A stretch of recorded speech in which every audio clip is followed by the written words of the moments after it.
আজকে আমরা বাইরে চলে আসলাম, রেস্টুরেন্টে চলে আসলাম এখন, আর কিছু কেনাকাটা করেছি।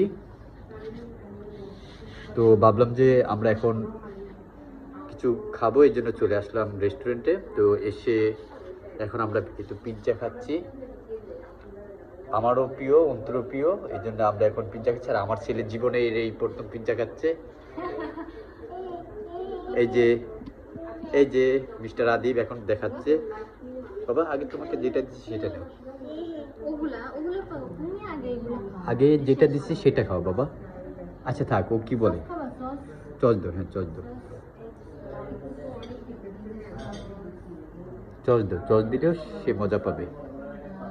বাবা একটু খেয়ে দেখো কিরকম। আব্বু এবার মুখে দাও, দাও দাও দাও, মাশাআল্লাহ।